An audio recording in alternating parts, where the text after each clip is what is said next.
এখন এই কর্মব্যস্ততার যুগে দাঁড়িয়ে মানুষ কিন্তু চাইলেই এখান থেকে ওখানে যেতে পারে না, তাই যখন যেতে পারে সেই দিনটা কিন্তু ভালো করে এনজয় করতে জানে সবাই।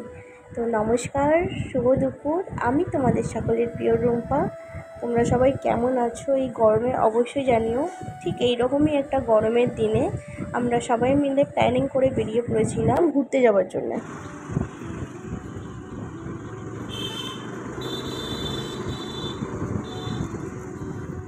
আর সেদিন এতটা পরিমাণ গরম ছিল, যেহেতু একটু তাড়াতাড়ি বেরিয়েছিলাম তাই আমরা ঠিক করলাম বাঁধের রাস্তা ধরে যাব। এই রাস্তা দিয়ে গেলে গাছপালায় ছাওয়া, অতটা রোদ যায় না, তো ঠান্ডা ঠান্ডাও পাওয়া যাবে, তাই সেই জন্য আমরা এই রাস্তা দিয়ে বেরিয়ে পড়েছিলাম। রাস্তাটা দেখতেই পাচ্ছ তোমরা, অসম্ভব সুন্দর। দুধারটা পুরো গোটা বাঁধটাই হচ্ছে চারিদিকটা গাছে ভরা, চারিদিকটা কিন্তু অসম্ভব সুন্দর লাগছিল। আর সত্যি বলতে আমরা না একটু এরকমই আছি, আমাদের জায়েদের হুট করে সিদ্ধান্ত নিয়ে নিই যে আমরা এখানে ঘুরতে যাব, আর সেই মতো পরিকল্পনা করে আমরা কিন্তু বেরিয়েও পড়ি।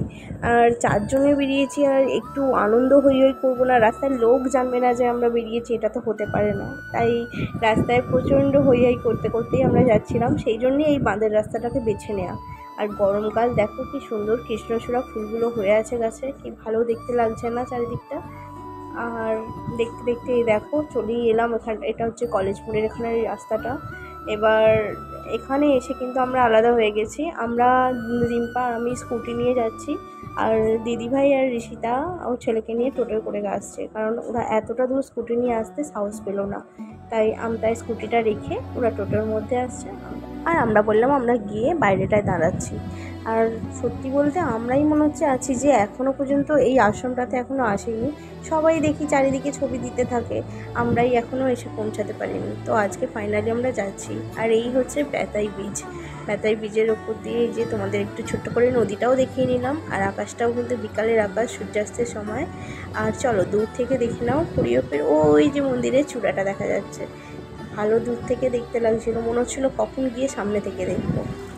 আমরা কিন্তু প্রায় এসেই গেছি, আর ঢুকে ভিতরে তোমাদের সাথে শেয়ার করছি যে ভিতরটা কতটা সুন্দর, বাইরে থেকে তো একটু লাগলো। আর এই যে গেটটা দিয়ে ঢুকেই হচ্ছে, এইটা হচ্ছে বড় একটা বিশাল বড় মাঠ, কত সুন্দর লাগছে দেখো, চারিদিকটা গাছ দিয়ে ভরা, আর ওই যে দূরে দেখা যাচ্ছে গাছের আড়ালে মন্দিরটা। আর এই যে রিম্পা এখানে গাড়ি পার্কিং করে ও হেঁটে হেঁটে আসছে, দিদিভাইরা এখনও আসেনি। আর এই দেখো দিদিভাইরা তারপর এলো খানিকটা পরে।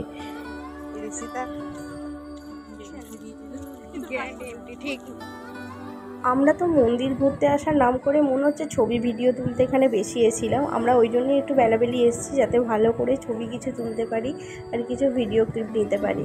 এবার যাই হোক চলো তোমাদের দেখাই মন্দিরের সামনের পোর্শনটা। এই দেখো মন্দিরটার চারিদিকটা এরকমভাবে সুন্দর করে ঘেরা আছে, আর সামনে দেখো একটা সুন্দর পুকুরও আছে, ওই মন্দিরের কাজেই নিশ্চয়ই ব্যবহৃত হয় পুকুরটা। আর যেহেতু মন্দিরের সামনে একদম ছবি তোলা অ্যালাউ নেই, তাই দূর থেকেই তোমাদের যতটা দেখাতে পেরেছি দেখালাম। তোমরা কিন্তু চাইলেই এখানে ঘুরতে আসতে পারো, জায়গাটা ভীষণ সুন্দর লাগবে, আর এসে খুব শান্তি পাবে, বিশ্বাস করো। আমাদের কিন্তু মন্দিরের ভিতরে দর্শন হয়ে গেছে, ছবি তোলা হয়ে গেছে, তাই আমরা খুব টায়ার্ড হয়ে গিয়ে এখানে একটু বসেছি। মন্দিরে একটু সন্ধে হয়ে গেলে লাইটগুলো জ্বালার পর কেমন লাগবে ঠিক সেই ভিউটা নেব বলে। আর এদিকে দেখো, এদিকে কিন্তু কেউ এসে বাড়িতে ফোন করেছিল না, আর এখানে বসে বসে সবাই সবার বড়দের ফোন করে নিচ্ছে, কে কোথায় আছে, কি করছে না করছে। তো চলো অনেকক্ষণ রেস্ট নিয়ে নিয়েছি, একটু পরেই মন্দিরটা দেখবো, দেখে তারপর বেরোবো এখান থেকে। তার আগে এতজনে মিলে ঘুরতে এসেছি, আর একটু ফুচকা না খেলে হয় বলো? আর মেয়েরা বাইরে বেরোনো মানে ফুচকা তো মাস্ট, ফুচকা খেতেই হবে, না হলে কিছু একটা মিসিং রয়েই যায়, তাই না? তো তাই জন্য সবাই মিলে চলে গেলাম আমরা ফুচকা খেতে। একদম এই গেটের বাইরেই কিন্তু ফুচকাটা ছিল, তাই আমাদের বেশি দূর যেতে হয়নি, বেরিয়েই আমরা একদম এখানে দাঁড়িয়ে পড়লাম ফুচকা খাওয়ার জন্য। আর দেখো ফুচকাটা কিন্তু খাওয়াটা বড় কথা না, ফুচকাটা হচ্ছে এখন মেয়ে ছেলে সবার কাছে একটা বিশাল বড় ইমোশনের জায়গা, তাই না? এখন রাস্তাঘাটে সবাই ফুচকা খায়। তো যাই হোক, এখানে কিন্তু ফুচকাটা খুব একটা ভালো ছিল না, তাও একটু আধটু খেয়েছি, খেয়ে আমরা এবার এখান থেকে রওনা দেবো। দিদিভাইরা টোটো করে বেরিয়ে গেছে, আর আমরা স্কুটিটা নিচ্ছি, এবার আমরাও বেরোবো।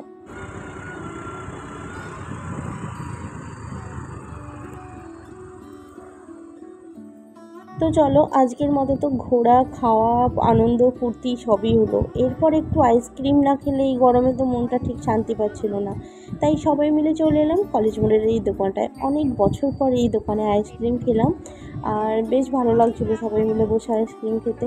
আর আমাদের আইসক্রিম স্পন্সর ছিল কিন্তু আমাদের বড় মানে বড় দিদি ভাই। কত দায়িত্ব বলো তো মাথার উপরে, আমাদের সবাইকে নিয়ে বেরিয়েছে মানে তো দায়িত্ব পালন করতেই হবে, তাই না?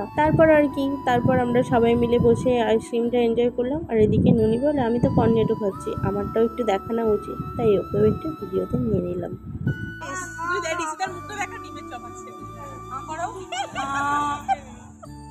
তো যাই হোক, আজকের ভিডিও ছিল এতটাই। আর ভিডিও কেমন লাগলো অবশ্যই আমাকে কমেন্ট সেকশানে জানিও। ভালো লাগলে একটা লাইক করে দিও। দেখা হচ্ছে পরবর্তী ভিডিওতে। টাটা।